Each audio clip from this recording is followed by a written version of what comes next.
Bueno, mis amados hermanos, en todo este tiempo hemos estado nosotros aquí predicando, enseñando los miércoles también el gran tema, ¿verdad? Conociendo a Jesús.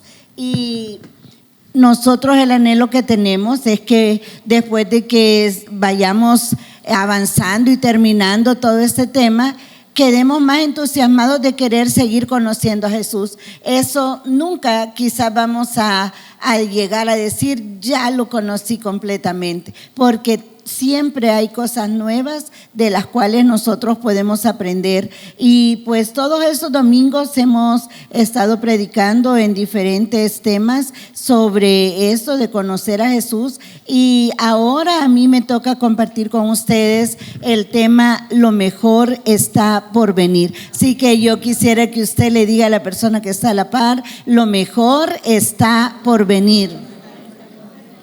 Amén. Vamos a hablar de un pasaje, por fin terminamos el capítulo 1 de Juan y hoy estamos entrando al capítulo 2, y este capítulo inicia de una manera maravillosa. Y imagínense ustedes que comienza con una celebración, porque nuestro Dios es un Dios de fiesta, un Dios que celebra y que le gusta ser invitado en las áreas o en las situaciones más importantes de nuestra vida. Yo quisiera que leyéramos todos en San Juan capítulo 2, que leamos estos versículos. Si tienen ustedes ahí sus dispositivos, que me acompañen a leerlo.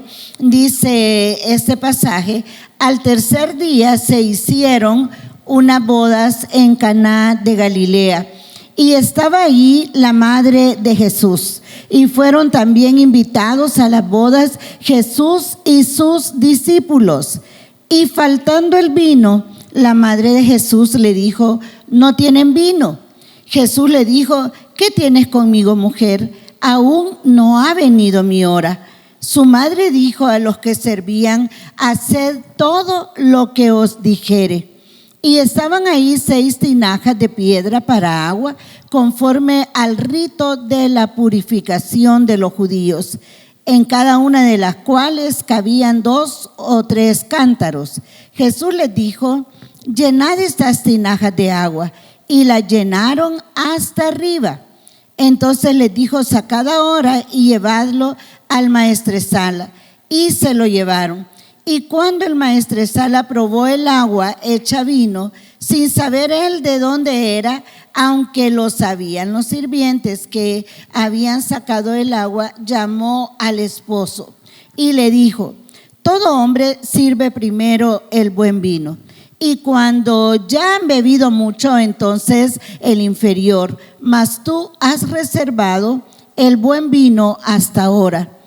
Este principio de señales hizo Jesús en Caná de Galilea, y manifestó su gloria, y sus discípulos creyeron en él. Señor, te damos gracias por tu palabra esta mañana. Hoy ponemos delante de ti la palabra y el tiempo, para que tú nos hables y tú traigas a cada uno, Señor, la porción que necesitamos para seguir adelante conociéndote. Espíritu Santo, llena nuestra vida, llena mi boca, llena mi corazón, mi espíritu, mi mente. Que todo lo que vaya a compartir esta mañana sea un fluir de tu espíritu para mis hermanos. En el nombre de Jesús. Amén y amén.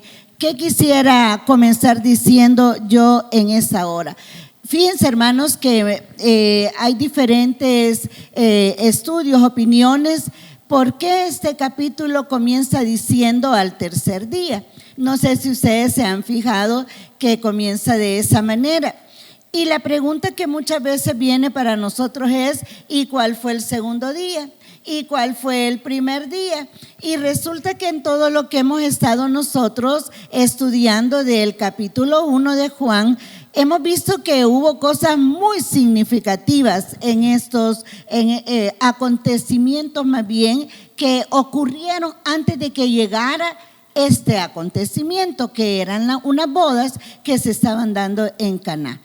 Y entonces una de las cosas que algunos escritores hablan es que cuando el apóstol Juan está hablando del tercer día, está hablando de los acontecimientos importantes que estaban ocurriendo en ese momento. Y sin duda alguna, esos acontecimientos eran demasiado importantes. ¿Se acuerdan que hemos hablado de cómo una de esas cosas fue presentar a Jesús como el Cordero de Dios? Y eso pudo haber sido el primer día. Pero también la semana pasada estábamos viendo nosotros que hubo un encuentro muy especial entre Jesús y Natanael. Y ese pudo haber sido otro evento muy importante y muy probablemente Juan lo miraba como el segundo día. Pero al tercer día, dice el Evangelio, hubo unas bodas en Caná de Galilea. Entonces ya caemos nosotros en el tema nuestro de la celebración. Entonces, habiendo dicho eso, fíjense que hay como una interpretación que nosotros debemos de hacer. Cuando nosotros vemos lo mejor está por venir, pudiéramos tener como la tentación de pensar que quizás lo que ya tuvimos o lo que ya vivimos no fue tan bueno. Y no en todos los casos ha sido así. Dios ha sido fiel en todo tiempo. Digan amén a esa palabra. Aún, hermanos, cuando hayamos estado en diferentes pruebas, cuando hayamos estado viviendo procesos difíciles, no podemos decir nosotros, no es que hoy sí que Dios ha sido malo. No, hoy cantamos que Dios en todo tiempo nos ha auxiliado, en todo tiempo Dios ha estado ahí. Pero sin duda, como Dios es tan grande, es tan infinito, lo que Él tiene para adelante para nosotros es bueno. Diga conmigo, amén. Entonces, como la palabra nos enseña que en Él vamos de gloria en gloria. Dígale a la persona que tiene a la par, hay glorias que todavía no han venido sobre tu vida. ¿Y qué significa cuando hablamos de gloria? Significa que hay manifestaciones de Dios que todavía nosotros no hemos probado, pero que están adelante de nosotros, porque el tema de ahora es que lo mejor está por venir. Miren, yo estoy emocionada por esto, porque yo sé que Dios ha sido bueno con nosotros, pero lo que viene para adelante es todavía mejor. Entonces, una de parte de la trama de esta historia dice que el vino que aparece al final, que esto estábamos diciendo, fue mejor, ¿verdad? Fue mejor que el primero que se había servido, de acuerdo con la historia del pasaje. Había un personaje ahí en esta historia y es el maestresala. Y yo estaba investigando si era el wedding planner de esta época, pero no, más bien hacía una función de copero. Él era el encargado del banquete, el encargado incluso de probar el vino que se iba a servir para ver que no estuviera envenenado. O sea, siempre ha habido maldad y los casos podían darse. Entonces este hombre era como el que daba el toque, ¿verdad? El banquete está bueno, el vino está bueno. Él estaba encargado también de saber a qué hora se iba a servir una cosa, a qué hora se iba a servir la otra. Entonces el maestresala era una persona importante.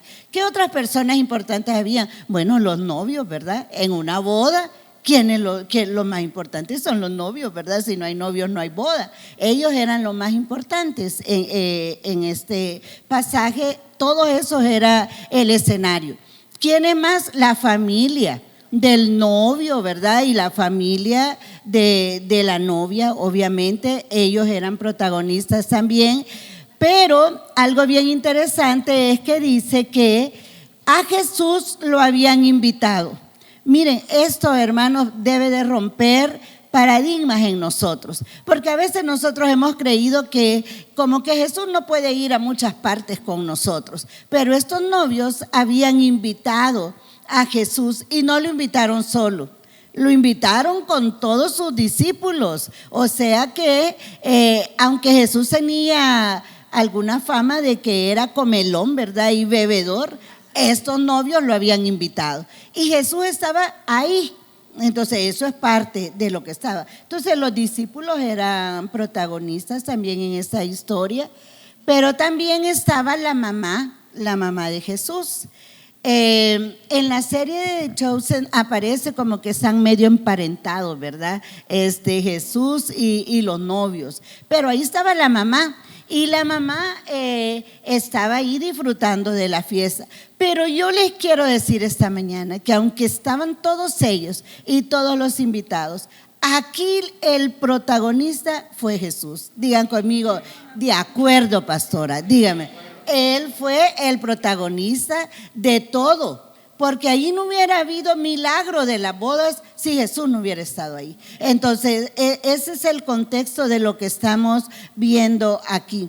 Entonces, hay una intención del evangelista de hacernos saber que en un momento familiar, en un momento cotidiano, en un momento de familia, ¿verdad?, de celebración, Jesús estaba ahí y Él estaba ahí para algo especial. Entonces comencemos, hermanos, a desarrollar este tema, y yo quiero decirles en primer lugar que en este lugar había una boda, una necesidad y una oportunidad divina.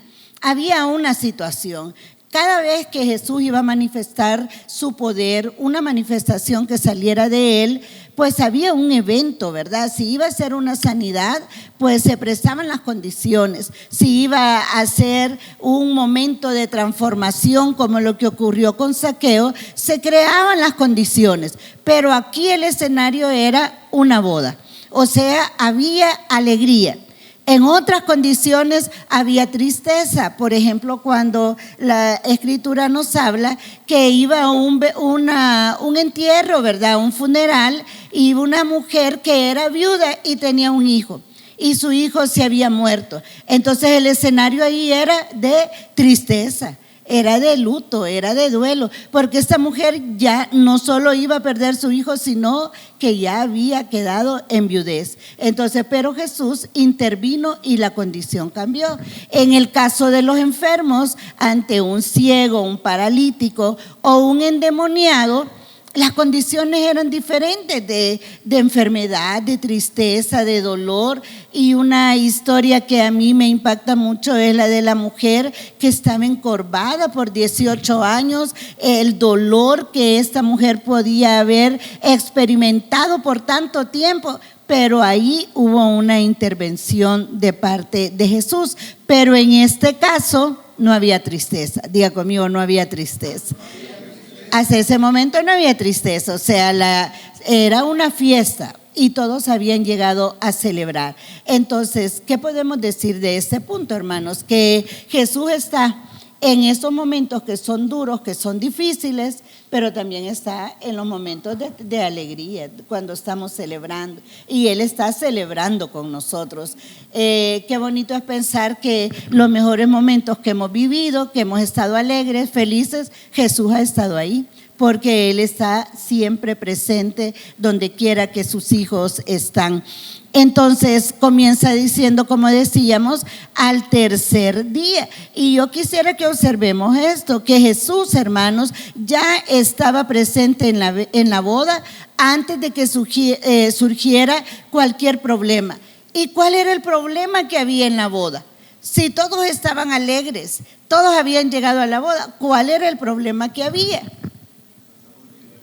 Entonces el problema era de preocupación. ¿Se imaginan ustedes que alguno de ustedes se casa, por ejemplo, aquí, ¿verdad?, y nos invita a la boda y nos vamos a meter todos, y de repente no alcanza la comida? Qué angustia para los novios, ¿verdad? Abatidos, Dios mío, ¿qué hacemos con la comida? Quiero contarles que en la propia experiencia, mi esposo y yo vivimos ese momento, porque nosotros nos casamos, invitamos a muchas personas, ¿verdad?, porque en realidad fueron muchas, pero a una iglesia que era donde él había servido y participado por mucho tiempo. Le mandamos lo que decíamos en aquel entonces, ¿verdad?, una tarjeta de, ¿cómo se le llama? como de testimonio para contarle a la iglesia que nos íbamos a casar, ¿verdad? Porque no nos íbamos a casar en la iglesia donde él había crecido, sino en mi iglesia. Entonces era de participación, una tarjeta de participación. Era que para que cuando yo llegara con él de casualidad a la iglesia, ya supieran que estaba casada con él. Pero miren, hermanos, la iglesia no entendió eso. La iglesia entendió que esa tarjeta era una invitación masiva para todos. Y yo recuerdo que en esas carreras de la boda, ¿verdad? Que uno anda para allá y para acá, que no te vaya a pasar eso, Abby. Una hora antes de la boda y yo pasando cerca de la iglesia en carrera, ¿verdad? Del salón de belleza, y yo veo buses y veo camiones afuera de mi iglesia. Dios mío, dije, bueno, yo me fui a cambiar y todo, hermanas. Y la cosa es que cuando llegué, eso era exageradamente lleno. Y había mucha gente que ni siquiera, bueno, yo no la conocía, pero habían llegado a la boda. Y entonces, y la gente me saludaba, ya ahí estaban. ¿Y saben qué fue lo que pasó? Que la gente que era de mi iglesia no tenían sillas donde sentarse, porque ya todos los demás la habían llenado. Pero yo dije, esta es mi boda. Y una amiga me había dicho, tú ya planificaste, tú ya trabajaste, tú ya hiciste. Si algo no sale en la boda, vos hacete la loca. Y vos disfruta tu boda. Y yo así, reciba, el que tiene oídos para oír, ¿verdad? Reíte, sonreíte, no vayas a estar tensa, bye. Entonces la gente estaba parada, pero yo estaba ahí como una novia alegre. Hermanos, nos vamos a la fiesta y ahí no cabía la gente. Y si a eso le agrega que nos casamos en julio y el gran tormentón y la gente toda mojada. Y la cosa es que una amiga nuestra muy querida me dijo, no te preocupes por el pastel, yo se lo voy a regalar. Es que miren, dijo ella, he estado recibiendo unas clases de pastelería y hoy le voy a hacer un pastel. Pero miren, hermanos, uno de cipote es tonto. Resulta que nosotros dijimos, cheque, o sea, pastel, ya, aquí. La iglesia, yo le voy a dar las flores, las hermanas. Flores, todo, lindo. Y fuimos tachando todo lo que necesitábamos y nos hace un pastel. Cuando llegamos y yo veo la barbaridad de gente, no podía evitar no ver el pastel. Hermanos, el pastel era así, menos del diámetro de esta mesita, pequeño, 2 plantas y unos novios arriba. Y yo, Dios mío, ¿qué va a pasar aquí? Bueno, mi amiga me había dicho, vos olvídate, ay, ve. Y yo me olvidé, hermanos, yo me olvidé. Pero teníamos una amiga de quien después Memi se volvió discípula, ¿verdad? Porque si usted quiere que el pastel le alcance en algún lugar, invite a la pastora Memi. Ella hace milagros. Pero esa amiga partió ese pastelito para 500 personas. O sea, hermanos, era un caos. Y entonces mi esposo me dijo, no vayas a comer. Entonces yo dije, bueno, no voy a comer, ¿verdad? Ay, que vean qué hacen todos con la comida. Yo solo me tomaba fotos y me sonreía. Pero hermanos, en realidad eso era una preocupación y la comida no alcanzaba. Y estos aquí, que el tema vino no era comida, el tema era vino. Porque la cultura era varios días de boda, ¿verdad? Y todos los días con abundante vino. Y entonces resulta que estos novios se quedan sin vino. Y vemos que todo está girando alrededor de eso. Pero en medio de esa preocupación, Jesús ya estaba ahí. Entonces, ¿qué podemos rescatar nosotros de eso, hermanos? Cualquiera que sea la preocupación, cualquiera que sea la crisis, cualquiera que sea la escasez, la falta de algo, ya Jesús está ahí, porque Él está listo para responder, para proveer, para suplir, para hacer milagros. Yo recuerdo que la gente decía, ay, que esa fue la boda del año, qué linda boda. Y no les quiero contar que el tal pollo se estaba arruinando, ¿verdad? Y todo eso. Pero yo decidí no preocuparme. En serio. Entonces, pero yo estaba enterada de eso y mi esposo también. Pero ¿qué les parece que en esta historia los novios nunca se dieron cuenta que ahí no había vino? Ellos estaban out de todo. La preocupación no era de ellos. Ellos estaban sonriendo, tomándose fotos, ¿verdad? Entonces Jesús estaba ahí aun cuando no había suficiente para suplir en la boda. Reciba de parte del Señor eso. El Señor está ahí aun cuando no hay suficiente. El Señor está ahí aun cuando usted no sabe nada. Ahí está el Señor, porque Él lo sabe todo y eso nos da paz a nosotros. Entonces, cuando Jesús está ahí, su presencia está ahí, esa crisis, ese problema, esa situación, la única salida que tiene es resolverse. Toque al que tiene a la par, dígale: se va a resolver, se va a resolver. Amén. Hay momentos en nuestra vida, hermanos, que pensamos nosotros: ¿y dónde está el Señor? Pues, ¿y por qué el Señor, si sabe que tengo esta necesidad, por qué el Señor no me responde? ¿Dónde está el Señor? De aquí en adelante yo quiero que usted sepa eso. ¿Y dónde está el Señor? Pues aquí, en la crisis, cuando no tengo, ahí está. En el negocio que no pude hacer, ahí está el Señor. En el trabajo bueno que a usted le han dado, ahí está el Señor. En los contratos que no ha recibido todavía, ahí está el Señor. O sea, ¿quiénes son los que están preocupados? Nosotros, pero el Señor está ahí. Entonces, aún en las cosas que decimos, esto se nos salió de las manos, es que ni siquiera lo habíamos pensado, pero el Señor ahí está. Entonces, la presencia del Señor en esa boda era clave. Entonces, ¿qué podemos decir? La crisis, hermanos, no significa ausencia de Dios. La escasez no significa que Dios nos abandonó. El silencio que nosotros creemos de Dios, que hay de parte de Dios, no significa que Jesús haya dejado de obrar. Él siempre está obrando, Él siempre está trabajando y Él ya sabe cómo va a resolver lo que nosotros no sabemos. Jesús puede estar presente en una temporada que todavía no entendemos. Es probable que lo que estamos viviendo, algunos no lo entendemos, no sabemos por qué, ni cómo, ni para qué. Nos duele todavía, no hemos sabido cómo resolverlo, cómo soltarlo. Pero yo quiero decirles de parte del Señor que aunque no entendamos la temporada que estamos viviendo, debemos de saber que Jesús se está preparando para una intervención a todo dar. Digan amén, por favor. Eso va a ser así. ¿Por qué? Porque usted es un amado de Dios.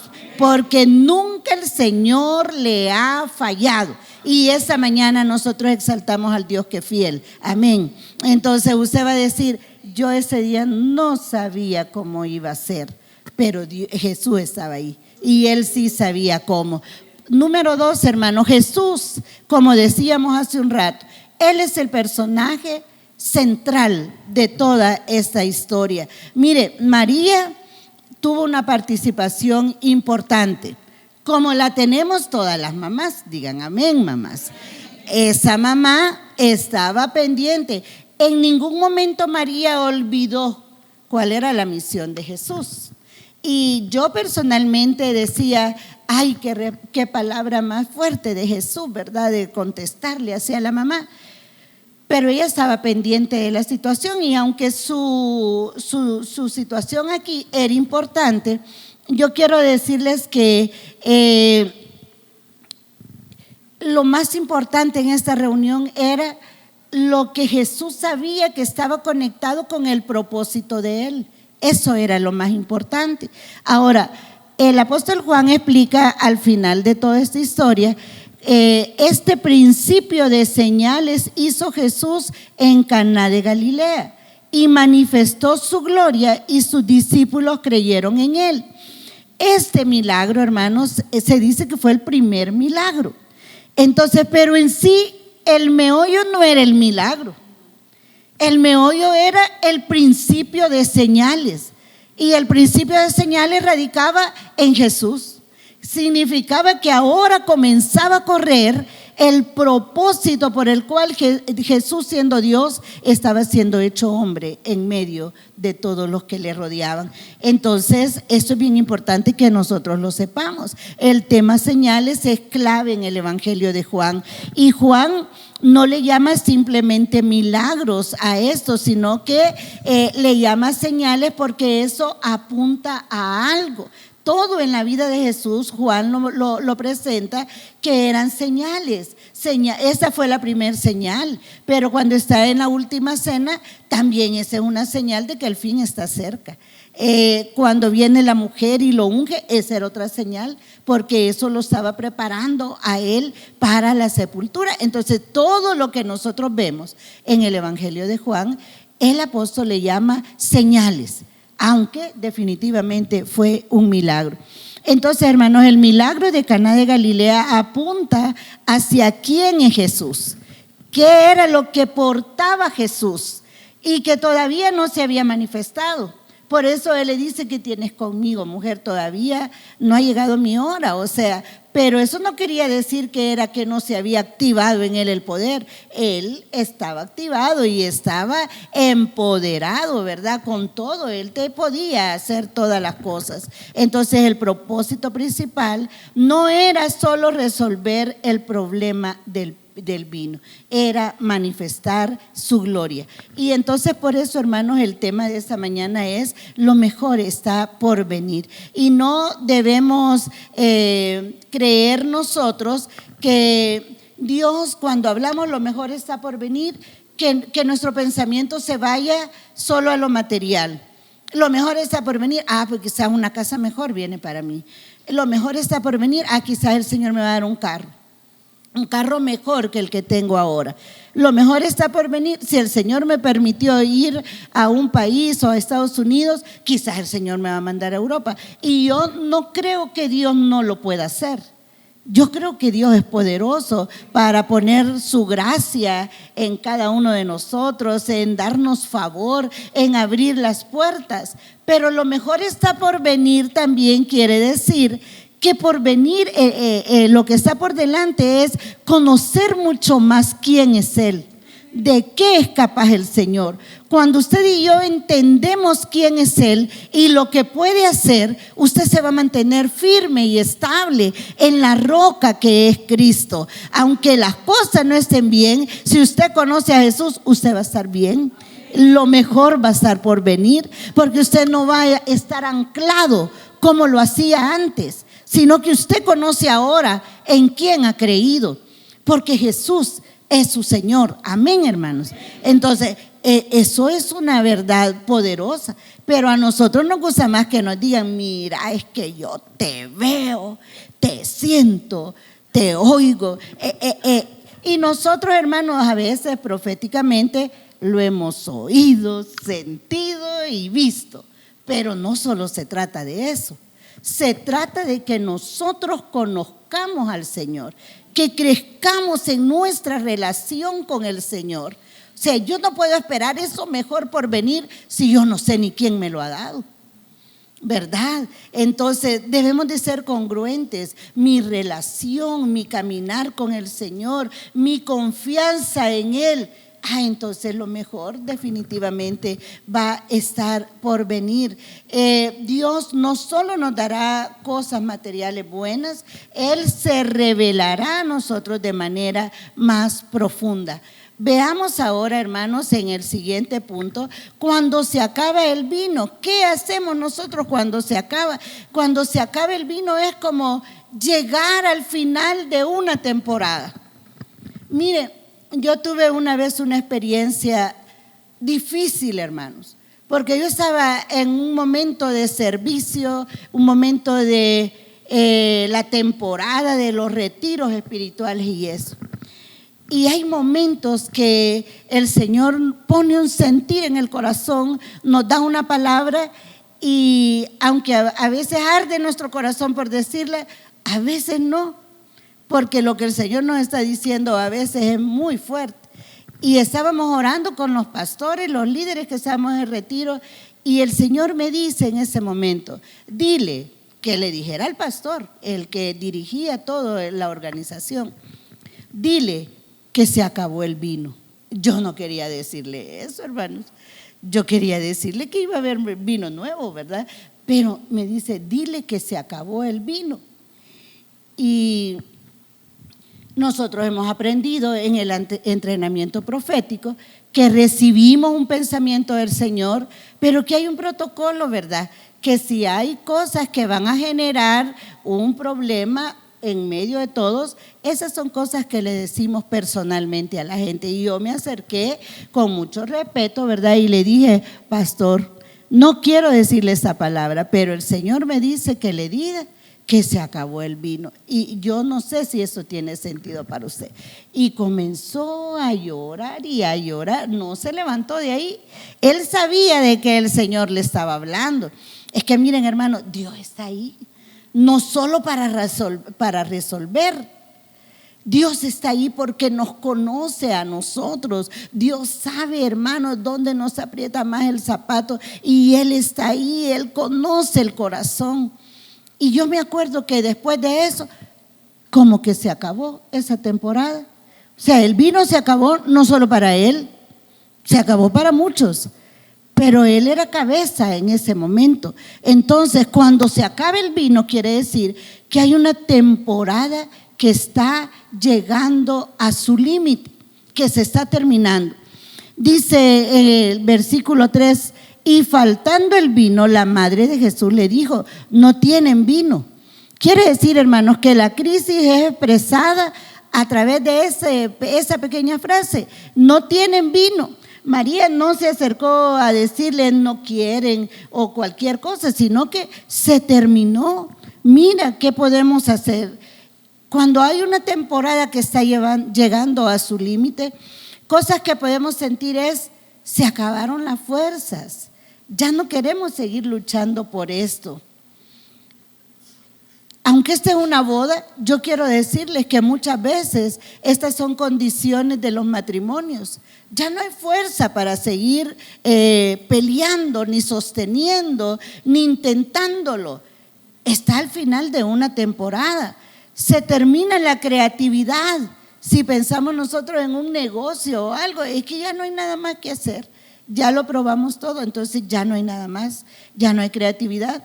Menos paciencia, ¿verdad? Ya no hay recursos, se acabó el dinero, ya no hay dinero en la cuenta, se acabó, llegó al final esa temporada. Puede ser que estemos hablando de se acabó la ilusión, ya para qué intentarlo, o aquello que sostenía la etapa ya no lo sostiene. Entonces aparece esa pregunta, ¿qué hacemos cuando se acaba el vino? Porque eso lo podemos ver como una historia, lo podemos ver como un buen relato de la palabra, pero ¿cómo lo aplicamos nosotros a nuestra vida? Una de las cosas que yo veo en este pasaje, la participación de la mamá de Jesús fue muy importante. Ella vio la situación y solo le dijo, no tienen vino. Ella no le dijo cómo tenían que hacerlo, ¿verdad? O qué tenían que hacer, sino que lo que hizo fue llevar la necesidad a Jesús. Y retomemos eso. ¿Qué hacemos, hermanos, cuando estamos en el final de situaciones complicadas? Recordar que Jesús está ahí y entonces decirle a Él, Señor, esto está pasando. A mí se me terminó el vino, ya no tengo. Se me acabó lo que yo tenía, se me acabaron los recursos, la fuerza. Algunos dicen, se me acabó la fe. Se me acabaron las ganas de orar, se me acabó las ganas de alabar al Señor, de adorarlo, ya no tengo nada. Pero el ejemplo que vemos es que el camino aquí fue buscar a Jesús y decirle, ya no hay.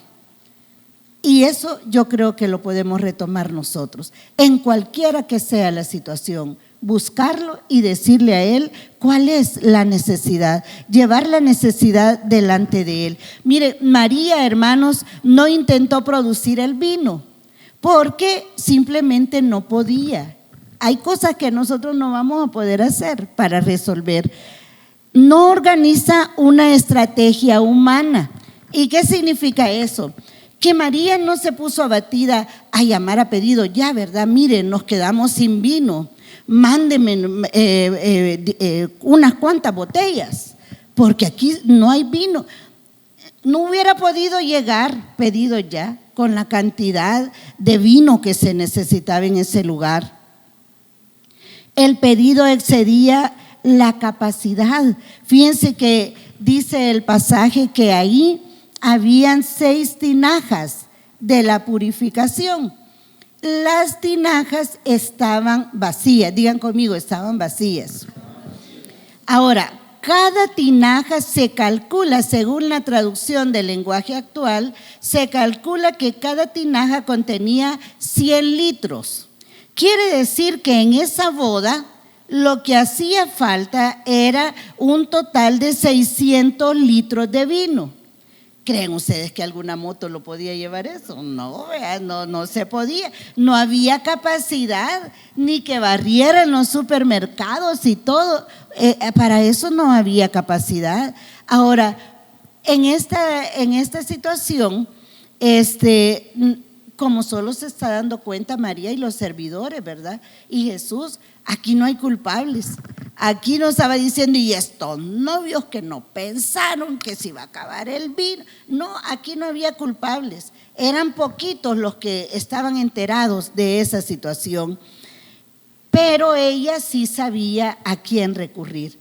Si algo María sabía, ella no sabía hacer el vino, no podía proveer, pero ella sabía a quién recurrir. Entonces era presentar esa petición delante de Jesús. Aquí hay otro detalle bien importante. Estamos viendo a un Jesús que está iniciando un nuevo pacto, está trayendo la gracia junto con él. ¿Qué eran las tinajas de la purificación? Esto correspondía a los ritos judíos. Él estaba trayendo como señal el antiguo pacto, lo que era en el Antiguo Testamento, y ahora dice, ahora vamos a fluir de otra manera. Entonces les dice, vamos a usar las tinajas. Acuérdense que él está haciendo señales y las van a llenar de agua. Mire, esta figura es interesante, hermanos, porque las tinajas estaban vacías, pero él les dice, las van a llenar de agua. Hagamos nosotros ahorita una transición aquí. ¿Con qué se representa el agua? ¿Cómo es la idea que les quiero decir? Cuando hablamos de agua en la palabra del Señor, en la Biblia, ¿de qué estamos hablando? De la palabra. Si algo está vacío y Jesús le dice que lo llene de agua, ahora imagínese usted que usted es la tinaja. Para que un milagro suceda en esa vasija, en esa tinaja, tiene que ser llena de agua. Para que un milagro ocurra en su vida, hermano, ¿qué tiene que haber en su vasija, en su tinaja? Palabra. A veces usted no necesita el recurso, necesita una palabra. Porque la palabra va a activar su fe. Dice la palabra que la fe viene por el oír. Por el oír, no cualquier cosa, la palabra de Dios. Entonces, por eso que esto es bien importante. Llene la tinaja de agua hasta arriba. ¿Cuántos lo están siguiendo ahorita? Llenémonos de la palabra, hermanos. Esa es la enseñanza. Llenémonos de la palabra, porque la palabra le va a producir fe y eso va a traer respuesta para su vida. Pero está bien difícil recibir milagros y cosas grandes si usted no tiene palabra dentro de usted. Yo he oído gente que ha estado pasando por situaciones de enfermedades bien graves y dice la gente, mire, yo en este proceso, yo me agarré de esta palabra. ¿Por qué? Porque la palabra da vida. Una de las personas que nosotros hemos visto aquí justamente ha sido Ceci, que ustedes la han oído dar testimonio, que ella nos dijo eso varias veces, pero a mí el Señor me había dado esta palabra. O sea, yo me agarré de esa palabra. En la noche más oscura, lo que yo recordaba era la palabra. Entonces la palabra es importante. Llenar la tinaja con agua y hasta arriba es llenarme de palabra, de leerla, hermano, hay momentos que usted no la va a entender quizás, pero cuando venga el momento, Dios se va a revelar a usted a través de la palabra. Entonces, eso es bien importante que nosotros lo entendamos. Y le dice: mujer, ¿qué tienes conmigo? Aún no ha venido mi hora. Fíjese que en la traducción del lenguaje actual le dice: madre, eso no es asunto nuestro, no te metas. O sea, ya en el lenguaje más de hijo, esto no es nuestro rollo, mamá, ¿verdad? ¿Por qué quieres que hagamos eso? No, aún no ha llegado el momento en que yo les diga quién soy. Y eso es bien importante, porque Jesús no le dice: no ha llegado el momento de que yo haga un milagro, o no hay el momento que yo no ha llegado para que les dé vino. No ha llegado el momento para que yo les diga quién soy. En la boda de Caná, el milagro más importante no fue el vino, fue que Jesús se dio a conocer y representó, manifestó lo que había dentro de él. Fíjense, hermanos, nosotros le pedimos milagros al Señor y Dios no tiene problema ni limitación para darlo, pero en sí el destino final no es el milagro. Es que lo que Dios quiere es darse a conocer quién es Él. O sea, que sepamos: sí, Él es Jehová Rafa, Él me sanó. Él es Jehová Jireh, Él me proveyó. Aun cuando parezca que el enemigo nos robó. Y yo les quiero decir a mis hermanos aquí: aunque el enemigo diga: le robé, le saqué la cuenta, él no sabe que Jehová Jireh está ahí. Él no sabe que él va a obligar al ladrón 4 veces más a devolver. Entonces, porque él está ahí. Pero en realidad, aunque Dios puede hacer ese milagro, el milagro más grande es que ellos lo conozcan como el Jehová que provee. Ese era el verdadero milagro. Entonces, Jesús no solo se mueve por la necesidad que nosotros tenemos, se mueve por el propósito del Padre, de acuerdo con la voluntad de lo que Dios está haciendo. Miren, nosotros, hermanos, no debemos interpretar cada demora de Dios como una negación. A veces Dios está diciendo: todavía no es mi hora. Quizás le hemos pedido muchas cosas al Señor y lo que hemos oído es no, pero quizás lo que Dios nos está diciendo es: todavía no es mi hora, espérate, ya vas a recibir las señales y ya va a venir de lo que hemos platicado. Él no nos ha dicho nunca, solo muchas veces nos ha dicho: todavía no es mi hora. ¿Qué podemos cerrar con esto aquí?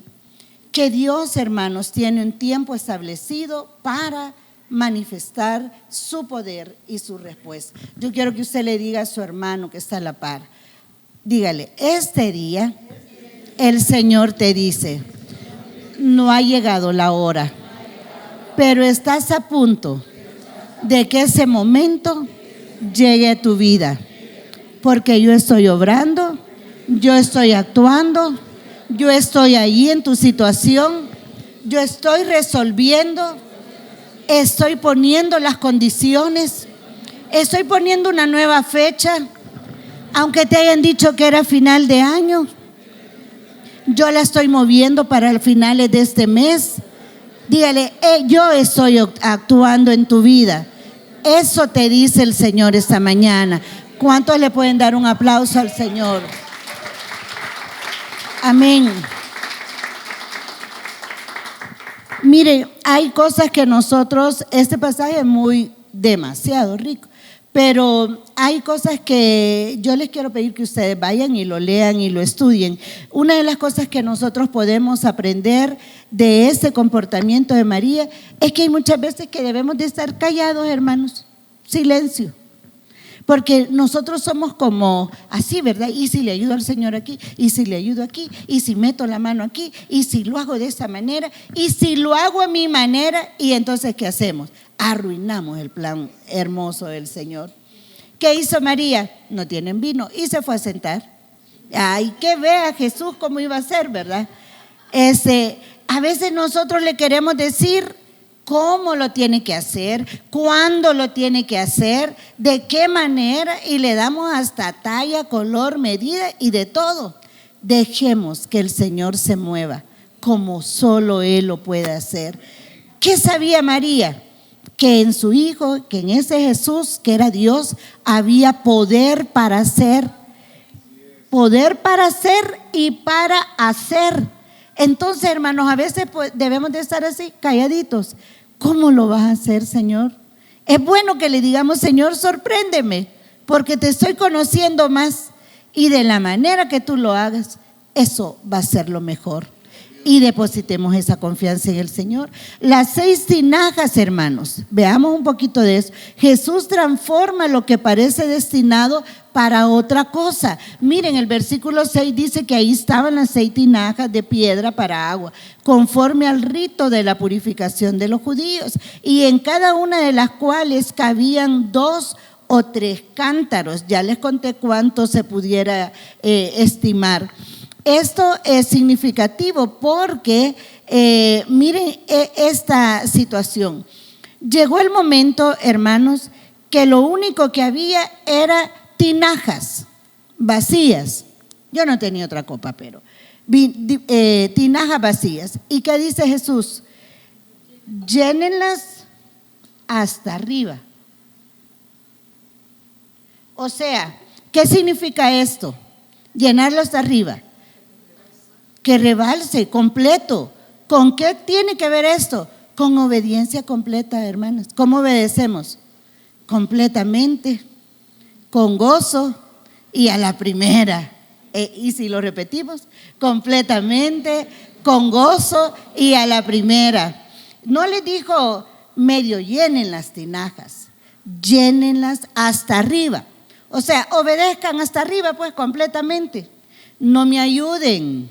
Dejen que yo lo haga como quiera hacerlo. Y aquí estaba la tinaja llena ¿de qué? De agua.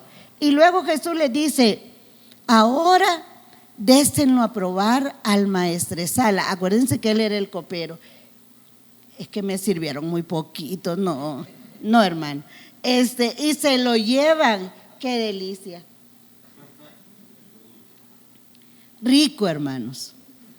Ustedes están pensando, ¿será vino de verdad? El de la Santa Cena, hermanos, para que no crean. Entonces viene y dice el hombre ¿y este vino de dónde salió? Él no sabía de las tinajas de piedra, él no sabía del agua, él no sabía que ya no había, nadie sabía, solo sabían los servidores, los que estaban ahí preparando. Hay veces, hermanos, la gente mira hasta cuando el milagro fue hecho en nuestra vida, pero no se dio cuenta de todo lo demás que estaba ocurriendo alrededor. ¿Qué estaban haciendo los servidores? Obedeciendo. María solo les dijo, miren, hagan todo lo que Él les diga, porque ella sabía que algo iba a pasar, y esos servidores estaban calladitos. Ellos eran especialistas en vino. Los contrataban quizás para las fiestas. Tenían su empresa vinícola. Pero allí uno que no se dedicaba a eso llega y les dice, échenle agua a las tinajas. Calladitos ellos. Un salvadoreño hubiera dicho, ¿verdad? ¿Qué agua? Si no tenemos ni siquiera, ¿cómo se le llama? No, fresquito o algo de eso, vea, ¿para qué quiere que la llenemos de agua? Un salvadoreño. Gracias a Dios que no habían salvadoreños ahí. Ellos calladitos, vaya pues, Jesús dice que la llenémosla de agua, llenémosla de agua. Haga el devocional, hermana. Ay, no, es que a mí eso no me gusta. Hágalo, hermano. Échele agua hasta arriba. No diga, es que el que yo hago es mejor, es que se me ocurrió a mí, es que mire, yo desde niña lo hacía. Llénelo, obedezca completamente, reporte que lo hizo, explique lo que Dios le habló en su devocional y dígale al Señor, Señor, háblame, yo realmente no te conozco, Señor, ayúdame. Entonces viene y dice el maestresala, esta gente, ¿por qué ha hecho eso? ¿por qué ha servido el mejor vino para el final? Él no sabía el milagro que había ocurrido. Ahora, veamos un contraste, hermanos. Aquí en las tinajas lo único que podíamos echar era agua. En la intervención de Jesús, esa agua se convertía en vino. Eso era ya sorprendente. La purificación, las tinajas, para lo que existía, era para un rito del Antiguo Testamento que todos ellos conocían. ¿En qué contexto se da esta situación? En una celebración. Miren lo que Jesús estaba trayendo, las señales que Él estaba trayendo. Yo me puedo mover en medio de la celebración. Lo primero, las tinajas significaban el antiguo orden. Ahora viene una nueva manera de hacer las cosas, una nueva expresión, una nueva interpretación. El mismo Dios. En la situación que estamos viendo, es cambiada la preocupación y la escasez, es cambiada en abundancia. Es probable que no necesitaran ese gran montón de vino, pero ¿cuál es la señal que Jesús nos está dando? Que cuando Él interviene con abundancia. Dígame a eso, hermano, porque Él nos va a dar aún más allá de lo que nosotros entendemos y de lo que nosotros pensamos que va a ser.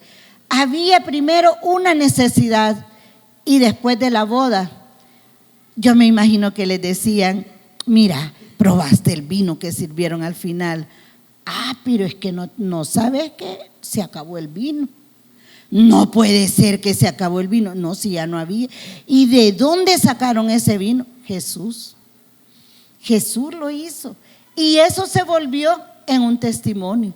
La gente que estaba ahí, porque es que eso se regó, es que el vino era un escándalo, se volvió viral, o sea, en todos lados se hablaba de eso, y lo que había ocurrido no era poco. Entonces ahora esta que era una angustia, una preocupación, hoy se volvió en testimonio. Reciba esto de parte del Señor. Su mayor angustia, hermano, su mayor preocupación, la mayor aflicción que usted tiene todos los días y que le cuesta conciliar el sueño, eso, hermano, se va a volver un testimonio en su vida. Usted va a hablar de eso, su familia va a hablar de eso, la gente que lo rodea va a hablar de eso. Va a decir: nadie creía que iba a pasar, pero pasó. Eso se va a volver un testimonio. ¿Por qué? Porque Jesús está en el asunto. Él está ahí. Lo que hubo un problema, ahora era una señal de gloria. Y entonces nosotros vemos que la fiesta siguió en su esplendor. No es casualidad que el apóstol Juan coloque este acontecimiento al comienzo de su evangelio. Esto es como él nos lo está contando, sino que hay una revelación que Jesús viene a inaugurar algo nuevo. Yo quiero que usted diga esta mañana: llegué a tiempo. Esta es mi hora para que algo nuevo ocurra en mi vida. Si lo que ya pasó fue bueno, lo que viene por delante estará mejor. Dele un aplauso al Señor. Dios es bueno. Amén. Hay milagros, hermanos, que van a ocurrir en lo invisible. Hay cosas que son peticiones de su corazón. Hay cosas que usted le ha estado pidiendo al Señor. Es probable que usted vino ahora, esta mañana aquí, con una necesidad, con una expectativa de parte de Dios. Quiero decirle de parte del Señor que puede ser que usted sea un candidato de recibir estos milagros invisibles que solo el Señor y usted conocen. Dios puede hacer, porque Él es el Dios de lo imposible y Él va a hacer esas cosas. Miren, nadie se dio cuenta, los invitados no vieron el proceso. El maestresala no sabía de dónde había salido el vino. Los discípulos tampoco presenciaron todos los detalles. ¿Quiénes fueron los únicos que sabían? Los siervos, los que estaban a cargo. ¿Qué quiere decir esto? Busque, hermano, 2, 3 personas que sean sus escuderos, y dígale: estoy creyéndole al Señor que Él me va a responder de esta manera. Acompáñame en esta tarea, ora por mí, cubríme, hagamos vallado unos con otros, esperemos que Dios haga algo en mi vida. Tengo esta situación, solito es bien difícil. Y vemos aquí que estos siervos, busque gente que le inyecte fe, que le diga: sí, hermana, lo vas a lograr, sí, hermano, vas a salir adelante, el Señor te va a responder con tremendas cosas, el Señor te va a sorprender. Puertas cerradas el Señor las va a abrir, los cielos se te van a abrir de par en par, porque lo que tú no sabes el Señor ya lo terminó. Búsquese esas personas, búsquese esos siervos que son especialistas en ver los milagros invisibles de parte del Señor. ¿Quiénes fueron los que más creyeron? Los siervos.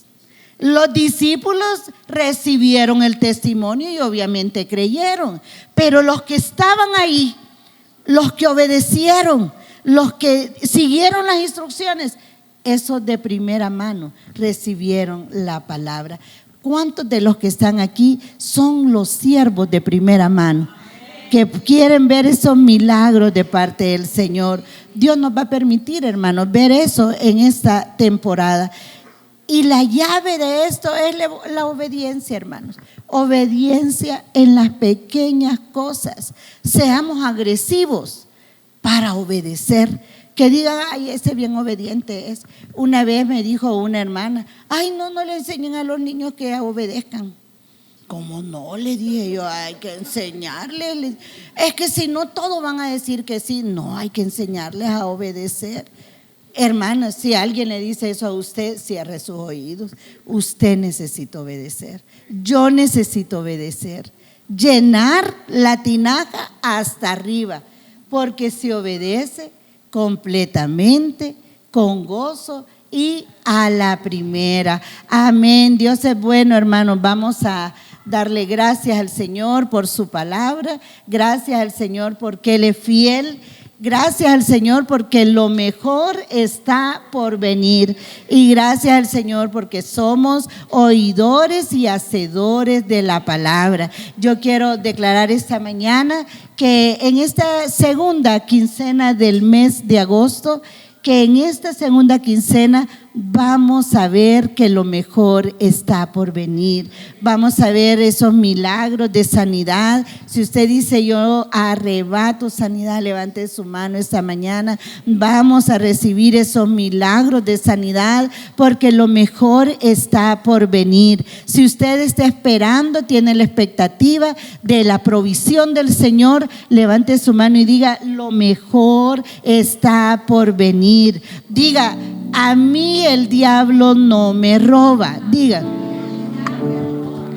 porque Dios le obliga a él a pagar 4 veces más de lo que me ha robado.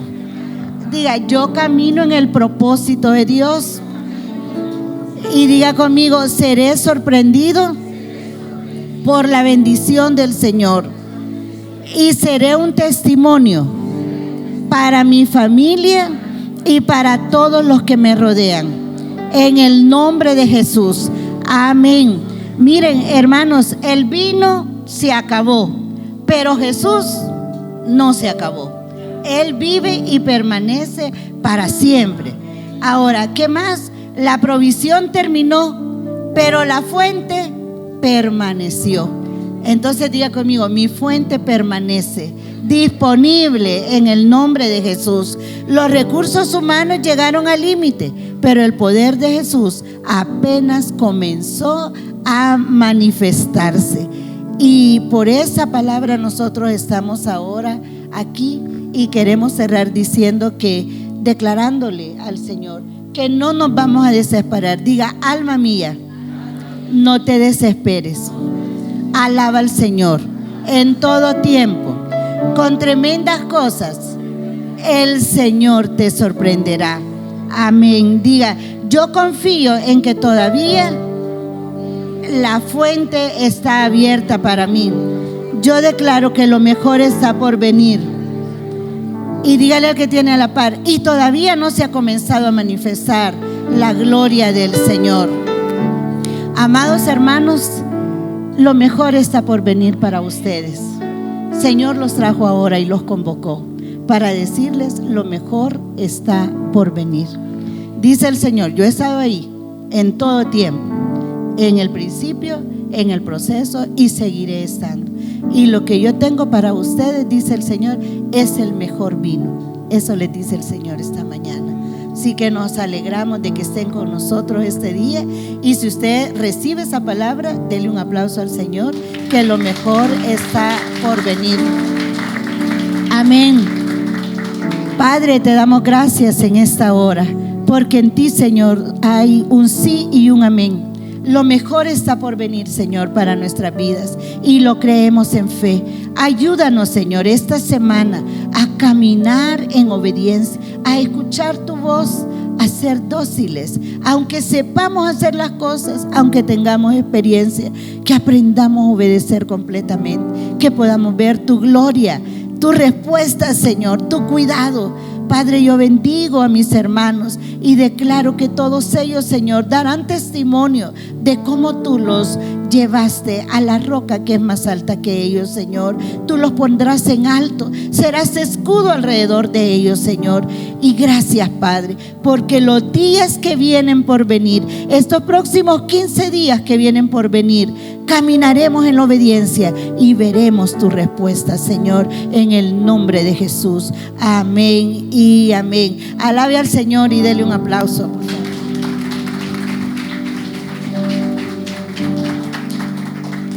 Aleluya. ¿Pueden decir aleluya? Hermanos, somos beneficiados por la gracia de Dios. Somos depositarios de la gracia. ¿Pueden decir amén a eso? Todos los que estamos aquí somos depositarios de la gracia. Y si la gracia está en nuestra vida, la gracia de parte del Señor, entonces, hermanos, cuando los procesos se presenten o los problemas se presenten, la gracia se va a manifestar y va a hacer lo que hay que hacer. Lo que sea que hay que hacer, Él lo va a hacer. Si tiene que multiplicar vino, lo va a multiplicar. Si tiene que dar frijoles para comer, pues lo va a dar, ¿verdad? Si necesita, lo que necesitemos, el Señor se va a encargar de proveerlo. ¿Pueden decir amén a eso? Va a traer salud si eso es lo que necesitamos, o va a crear las condiciones para que la respuesta venga a nuestras necesidades físicas. El Señor es bueno. ¿Pueden decir amén a eso, hermano? Así que vamos con una palabra de parte del Señor para esta semana. Vamos a confiar en la gracia y el favor de Dios, y vamos a movernos en fe de que el Señor está, como dice una canción: si tú estás en mi barca, no importa la tormenta. ¿Pueden decir amén nuevamente? Bueno, queremos bendecir también a nuestros hermanos que están conectados en Zoom. Saludos hasta Italia, que allá están nuestros hermanos en Estados Unidos, también en México, que Dios les bendiga, en Honduras. Betty, que está en Estados Unidos, la bendecimos, y todos los que están conectados, es una bendición que cada domingo estén con nosotros.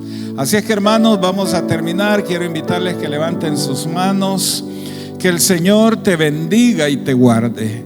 Que el Señor haga resplandecer su rostro sobre ti y tenga de ti misericordia. Que el Señor alce sobre ti su rostro y ponga en ti paz. Que el Señor te haga 1000 veces más de lo que ahora eres, y que te bendiga como te lo ha prometido, y que el Señor sea un escudo alrededor de ti, que sea tu gloria y el que levanta tu cabeza. Quiero recordarte que tu destino será como el de Jabes. El Señor te bendecirá sobreabundantemente, ensanchará tu territorio, su mano va a estar sobre ti y Él te va a librar del mal para que el mal no te dañe. Así es que te declaro un bendecido en el nombre del Padre, del Hijo y del Espíritu Santo. Amén y amén. Gloria a Dios.